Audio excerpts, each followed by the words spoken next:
Гледајте МТМ Кошаркарската лига ексклузивно на програмата на МТМ телевизија.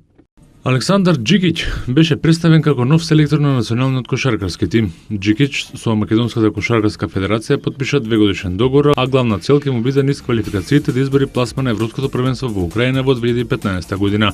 Александар Џикиќ на функцијата го наследи Алеш Пипан, кој го напушти националниот тим по Европското првенство во Словенија, каде Македонија не успе да се пласира во втората фаза. Џикиќ најави дека најмалку тројца македонски стручњаци ќе му помагаат во работата во националниот тим, додека не ги дознае противниците во квалификациите, не сека премногу да разговара на таа тема. Првиот собир планира да го направи некаде околу 1 јули, но во тој период би работел една недела, но само со помлади играчи. Тој работел како асистент на Душко Јошовиќ во Партизан, бил дел од стручните штабови на 3 NBA екипи Минесота, Сиетл и Сан Антонио, а самостојно како тренер ги предводел Крка, Олимпија и Литвос Ритас. Во сезоните 2007-8, 2009-10 и 2010-11 би освојувал шампионските титули во првенството на Словенија, а со Крка во сезоната 2010-11 ја освои титулата во FIBA Евро Челендж купот. Џикиќ е третиот селектор странец на клупата на кошаркарскиот тим. Претходна на оваа функција беа Јовица Арсиќ и Алеш Пипан.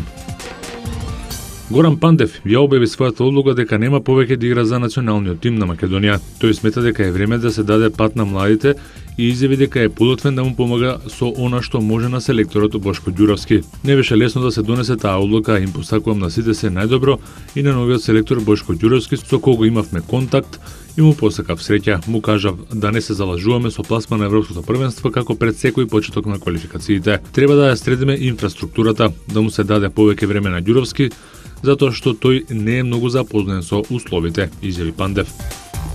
Бешикташ се во напредни преговори со агентите на суперзвездата Роналдиньо и уште на 1 јануари трансакцијата може да стане реалност. Од Бешикташ се подготвени да се разделат со 7 милиони евра за да го имаат во својот состав светскиот шампион од 2002 година.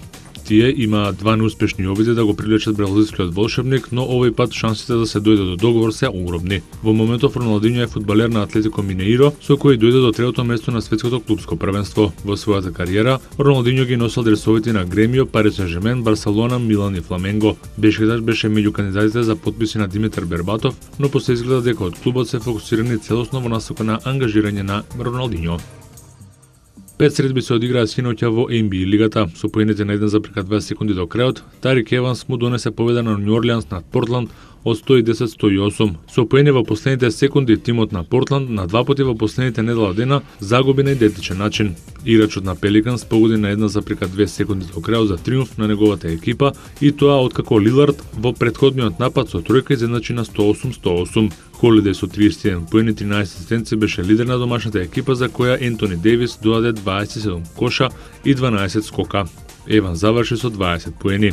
Лилард со 29 поени ги предводеше Блейзерси, за кои Ламаркус Олдрич постигна 28 коша. Леброн Џејмс на гостувањето во Денвер се врати во тимот на Мајами, кој го предводеше до победа од 97-94. Леброн заврши со 26 поени, 10 асистенци, а на спротивната страна Тај Лоусон со 26 поени беше прв стрелец за Денвер Нагетс. Далас во Минеаполис славеше со 100:98. Сепак одлуката на судиите во последните секунди да не досудат очигледен прекршок при шут од Мерион над Кевин Лав е она што го одбележа овој надпревар. Кевин Лав заврши со 36 поени и 11 скокови. За вечера во NBA лигата се игра дербито на западот помеѓу Оклахома и Портланд.